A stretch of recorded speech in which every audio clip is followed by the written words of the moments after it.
दिल्ली विधानसभा चुनाव प्रचार के लिए आज उत्तर प्रदेश के मुख्यमंत्री योगी आदित्यनाथ भी दिल्ली में चुनाव प्रचार कर रहे हैं। वहीं ओवैसी भी पदयात्रा के जरिए अपने पार्टी के उम्मीदवार के लिए वोट मांग रहे हैं। धुआंधार प्रचार हो रहा है और बड़े नेता आज जमीन पर उतरे हुए हैं। तो ऐसे में इन नेताओं को लेकर के आम आदमी पार्टी का क्या कहना है, इसी पर बात करने के लिए हमारे साथ आम आदमी पार्टी की मुख्य प्रवक्ता प्रियंका कक्कड़ जी हैं। प्रियंका जी, आज तो योगी जी भी चुनाव प्रचार कर रहे हैं, ओवैसी पदयात्रा कर रहे हैं, बड़े बड़े नेता ग्राउंड पर उतर गए हैं। क्या कहेंगी इन नेताओं को लेकर के? देखिए, योगी जी तो 2020 में भी आए थे, तब क्या रिजल्ट आया। हाल ही में जब एमसीडी के चुनाव हुए थे, अमित शाह जी ग्राउंड पे उतर के पर्चे बांटे, डोर टू डोर किए, क्या रिजल्ट आया। दिल्ली की जनता अरविंद केजरीवाल जी को अपना बेटा और भाई मानती है, क्योंकि उन्होंने वैसे ही काम किए हैं दिल्ली के लिए। भाजपा को ये बताना चाहिए कि वो हर जगह से नेता लाकर यहाँ पे प्रचार कर रहे हैं, पर दिल्ली में उनका मुख्यमंत्री चेहरा कौन? Arvind Kejriwal ji versus who? दिल्ली की जनता भी जानना चाहती है कि एक तरफ एक आईआईटीएन पढ़ा लिखा सीएम है, दूसरी तरफ भाजपा की तरफ से कौन धुला है? जवाब दे भाजपा।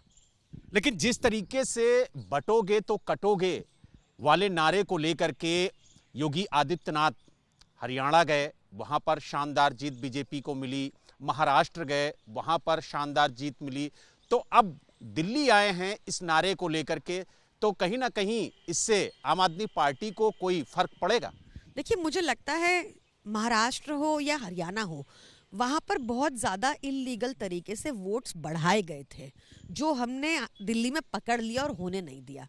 मुझे लगता है कि दिल्ली वालों को बटेंगे और कटेंगे जैसे नारे पसंद नहीं आते। यहाँ पर पढ़ेंगे तो बढ़ेंगे जैसी जनता रहती है, और उसका प्रमाण आपने पिछले 2 चुनाव में देखा, इस चुनाव में भी दिखेगा। लेकिन ओवैसी जी भी, चाहे वो शाहीन बाग हो या तमाम ऐसे मुस्लिम इलाके हों जहां पर वो चुनाव प्रचार कर रहे हैं, तो उसका असर आम आदमी पार्टी पर कितना पड़ेगा?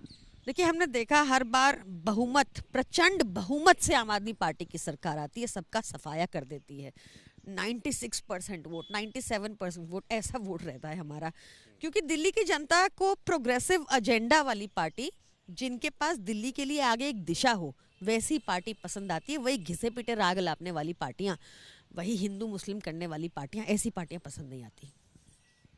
तो आपने देखा, हमारे साथ आम आदमी पार्टी की मुख्य प्रवक्ता प्रियंका कक्कड़ थी, जिन्होंने साफ तौर से कहा कि जिस तरीके से 2020 में योगी आदित्यनाथ आए थे, चुनाव प्रचार किया था, और साथ ही उन्होंने कहा कि दिल्ली नगर निगम का जब चुनाव हुआ था 2022 में, तब भी बीजेपी के बड़े नेता ग्राउंड पर उतरे थे, लेकिन दिल्ली की जनता ने पसंद किया था अरविंद केजरीवाल को। और इस बार भी इसी तरह की तस्वीरें 8 फरवरी को देखने को मिलेंगी।